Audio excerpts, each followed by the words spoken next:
All right, we are in the prophet Ezekiel, the 5th chapter, picking up where we left off last week.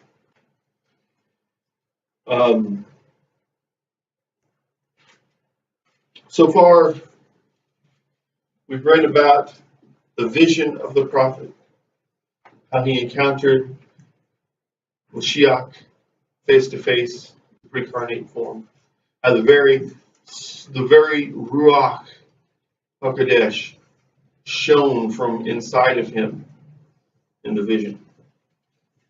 And then last week we read about how he was told to set up a block and incise upon the block a brick. And I told you it wasn't like a little brick like we build houses out of today. It was this huge stone that he probably couldn't have moved on his own. And he had to inscribe on the brick, make it look like, carve out basically a small city to represent Jerusalem. And then he had to build up around it a siege wall and little catapults and all these things that demonstrated the siege that was coming upon Israel as a nation. And he was told a number of days that he would lie on his side and be bound, I believe, by the Spirit, not by physical bonds. But it says that Elohim would put the bonds on him and he would lay there for a number of days without moving.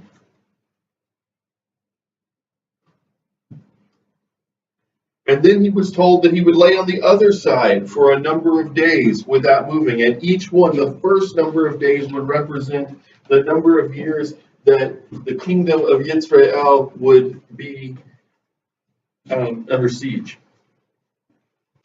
I'm sorry, in captivity. The number that they would be in captivity. And the second would represent the number of years that Yehudim would be in captivity. And that's basically where we left off.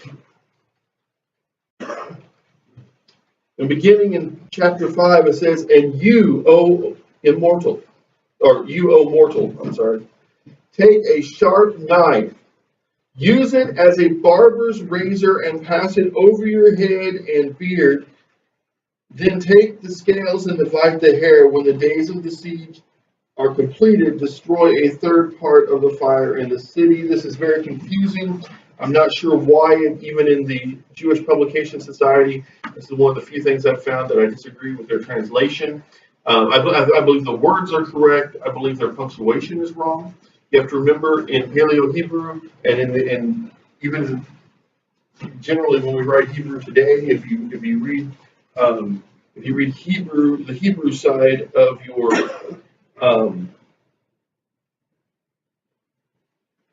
the Hebrew side of an interlinear, there's very little punctuation. There's not commas, there's not periods. Okay, and I believe firmly that what this should say is that the period after divide the hair should not be there. It says, "Then take scales and divide the hair when the days of the siege are completed." I believe that's one statement saying, wait until the days of the siege are completed, or the days that you've laid on your side are completed, and then you're going to cut your hair off and do these things. And then part of the reason I believe that is short of miraculous intervention by Elohim, and it could have happened. I'm not saying that it wouldn't have, but I'm not saying that it couldn't have, but I think he would have told him, "I'm going to preserve the hair. It's not going to break down and biodegrade." Okay, although it's a modern term, and it's not going to pass away. So if you read it without that period there, and you take it then to mean that he was told to wait and do this after the days that he laid on his side, then there's no need for a miraculous intervention that he doesn't tell us about. I think if the miraculous intervention had happened, he would have told us about it. Okay, so if you read it that way, then after all those days, he's supposed to do this. Okay, divide the hair when the days of the siege are completed. Destroy a third part in fire in the city. Take a third and strike it with the sword all around the city, and scatter a third to the wind, and unsheath a sword after them. This is a picture of what is going to happen during the captivity. Those who remain in the city are going to be destroyed in fire. And we know that happened for the most part.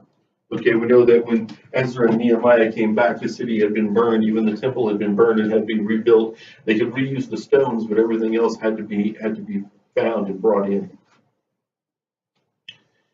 Okay.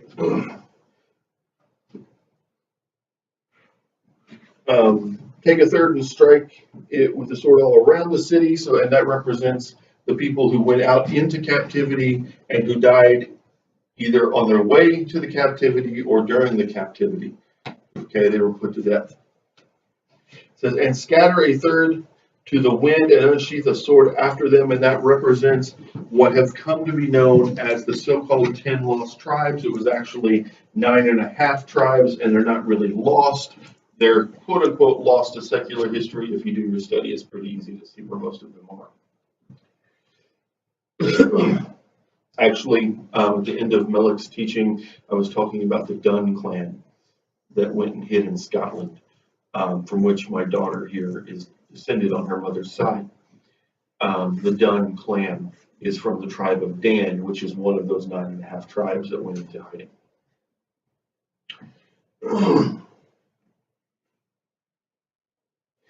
Take a few, and the Jewish Publication Society, and I believe it's correct, inserts the word hairs here. Take a few hairs from there and tie them up in your skirts. Now, this is interesting because the Hebrew word there, in your skirts, literally refers to the wings of the garment. Okay, and anytime we read about the wings of the garment in Hebrew, and even when it's mentioned, it's a different word because it's in Greek, but in the Berhadesh it talks about she reached out and she grabbed the wing of his garment. Okay, and we're always talking about the place where the zitziot would have been tied to the garment. It tells us to put them on the four corners, but in this time period, the four corners would have been represented by the so-called wings, where you could put your arms through and reach out and grab whatever you needed to grab. Okay, so he's being told to tie hairs on this place. I believe, and this is just my opinion, but I believe he was saying that despite the fire, despite the sword, despite being scattered to the wind, that there would be a remnant of Yisrael. And this time I'm saying Yisrael, I mean the nation as a whole, not the kingdom. There would be a remnant of Yisrael that would be a symbol of righteousness, like a zitzi, or like a set of zitziot, that he would carry down through history. Remember last week we talked about, just as Mashiach, the word represents Abba, the Father, so the prophet, in all that he is doing here, represents Mashiach. And he was saying, I believe, that there would be this remnant of these hairs that represent a people group who were carried off, and while everyone is being scattered in different directions, they would be tied to him. They would be holy. They would be a symbol of his righteousness going out into the world, and history tells us that that's exactly what happened. You want to know why the word of Elohim was preserved and given to every nation in the world at one time? Did the whole known world all in a very short period of time? It's because Yisraelim, children of Israel, settled, as was prophesied, in the islands to the great islands to the north and the west, in what became the United Kingdom. It's funny, we're reading about a divided kingdom, and they call it the United Kingdom. Do you think that's an accident? I don't think that's an accident. I think it's his sovereign will. But they settled there for the purpose, his divine purpose, That was where he was going to send his word out from. And has since been translated into almost every dialect in existence.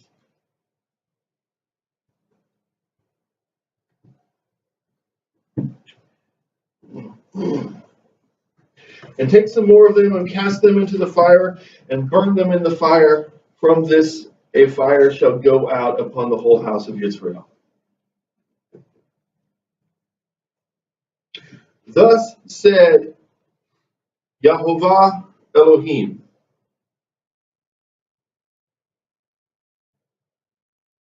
I set this Jerusalem in the midst of nations, with countries round about her.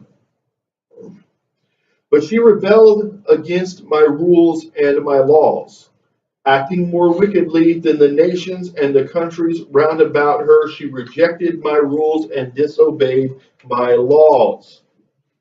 And we talk a lot about the reason America was blessed so abundantly for so many years is that to the limit of their understanding, so many of the founding fathers and different ones down through the years were striving to live by his word. Not perfectly, but to their understanding of it, and he was blessing them for it. And today we're being overrun. We're being overrun by foreign nations who are coming in and taking over, who basically own everything now. And people ask me once in a while, why would your God, if he is so great, allow our nation to fall like that? It's because he promised it. He said if we would keep his word, he would bless us in the land that he gave us. And if we would forsake his word, he would turn us over to the heathen nations around us.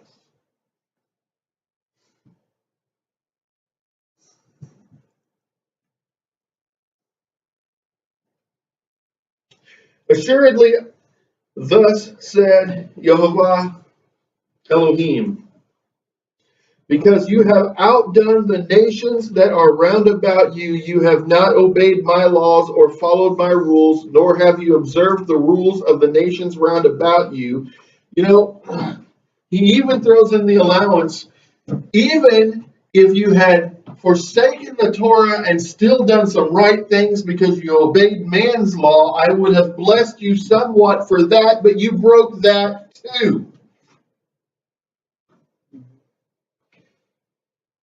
Shaul in Hadesh, also called the Apostle Paul, Rav Shaul said, if the Gentiles who do not have the law by nature do that which is in the law, they will be blessed for it. It will be counted as righteousness for them. That's where we get the term righteous Gentile. Ger Toshav, someone who sees the good and does what they understand of it, and they just haven't completely crossed over. He says, even if you had lived like a Ger Toshav, I would bless you for it, but you didn't, and I'm cursing you. Because, why? Because I keep my word.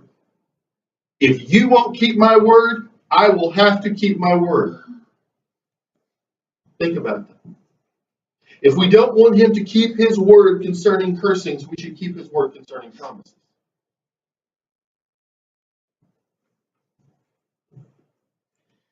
Assuredly, thus said Yahuwah Elohim, I in turn am going to deal with you, and I will execute judgments in your midst, in the sight of the nations, literally in the sight of the Goim, the Gentiles.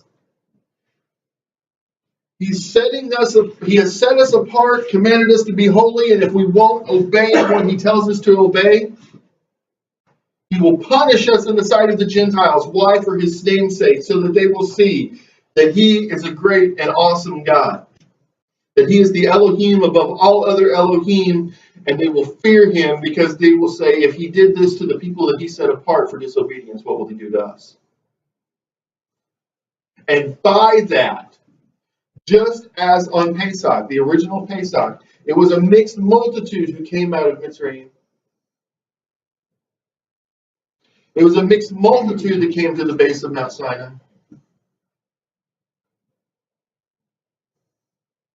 Because there were people from Egypt and slaves from other nations and people who had just been visiting Egypt at the time who saw the power of the Elohim of Abraham. And they saw his might and they saw his justice and they said, that's the God I want to follow. Not only because he poured out vengeance upon Pharaoh, but because he poured out vengeance upon Yisrael, the part of us that did not obey.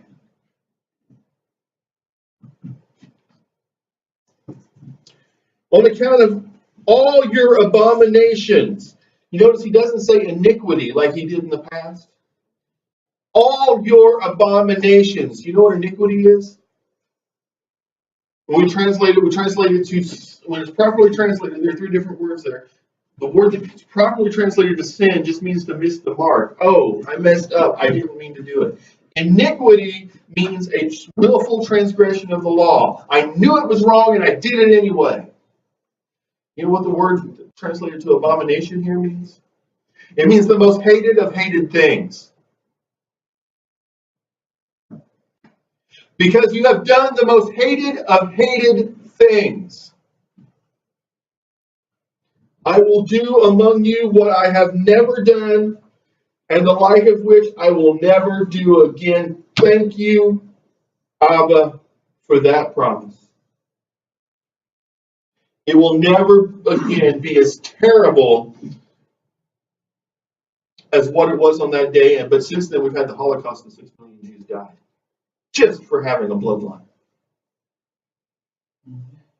If 6 million of our people died just for being Jewish in the last century, how terrible do you think this time was?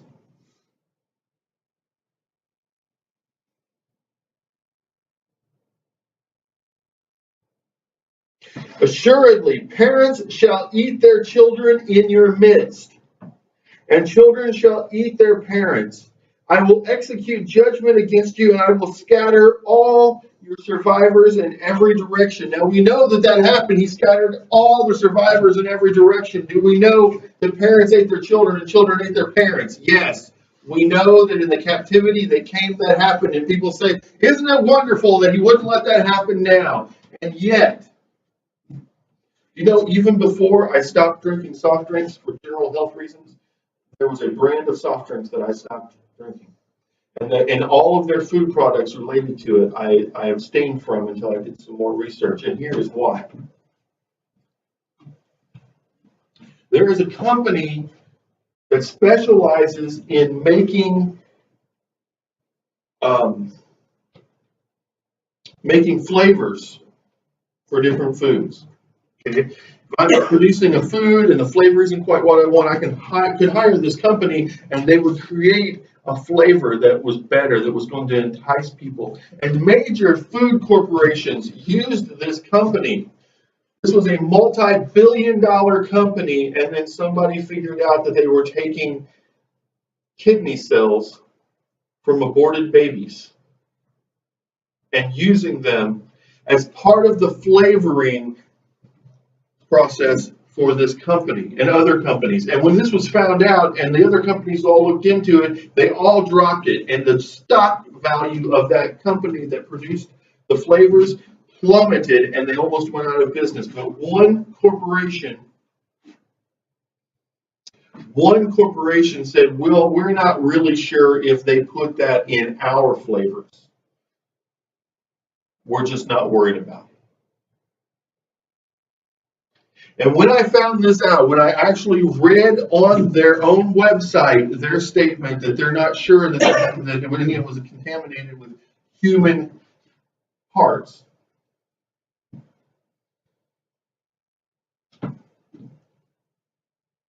it's when I began adamantly telling people, don't consume that. It's not kosher.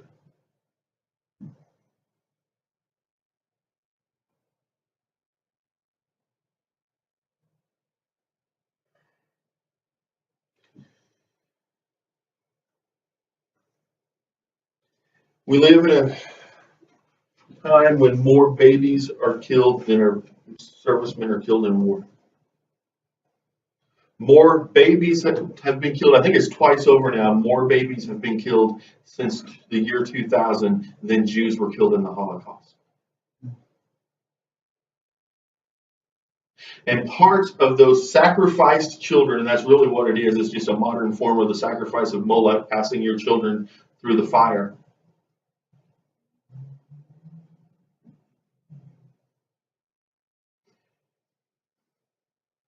And parts of those children were being put in food, and the parents who had them aborted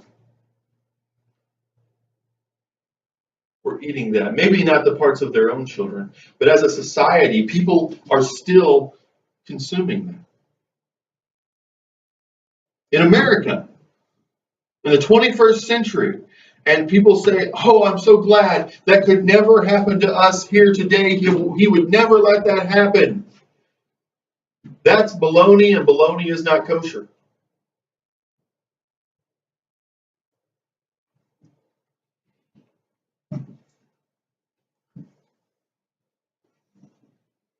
Assuredly, as I live, said Yehovah Elohim, because you defiled my sanctuary with all your detestable things and all your abominations, there's that word again, I in turn will shear you away. I will cut you away and show no pity.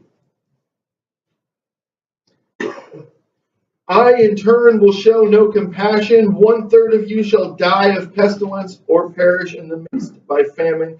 1/3 shall fall by the sword around you, and I will scatter 1/3 in every direction and will unsheath the sword after them. I will vent all my anger and satisfy my fury upon them, and when I vent all my fury upon them, they shall know that I, Yehovah, have spoken in my passion. I will make you a ruin and a mockery among the nations, that is, among the Goyim, among the Gentiles, round about you, in the sight of every passerby. And this great nation that he blessed us to have has fallen to ruin, and we are the mockery of the world. We're not a great and mighty nation. Every nation out there laughs at us. And when I execute judgment upon you in anger and rage and furious chastisement, you shall be a mockery and a derision, a warning and a horror to the nations, again the Goyim, round about you. I, Yehovah, have spoken. When I loose the deadly arrows of famine against those doomed to destruction, when I loose them against you to destroy you, I will heap more famine upon you and break your staff of bread.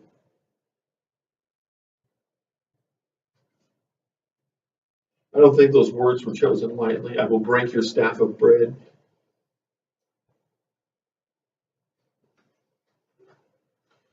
Yusuf carried a staff, brought bread to the people who were starving. And much later, Yeshua, the great shepherd, the good shepherd, symbolized by a staff, literally the bread that comes down from heaven. He says, I will cut you off from this.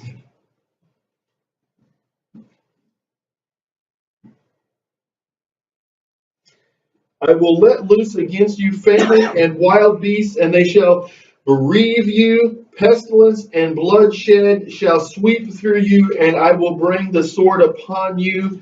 I, Yehovah, have spoken.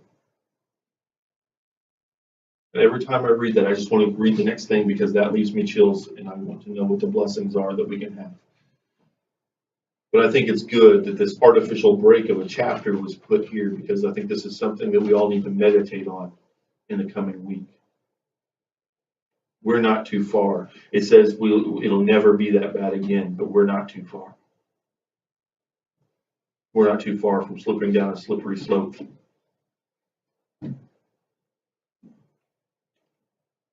Questions?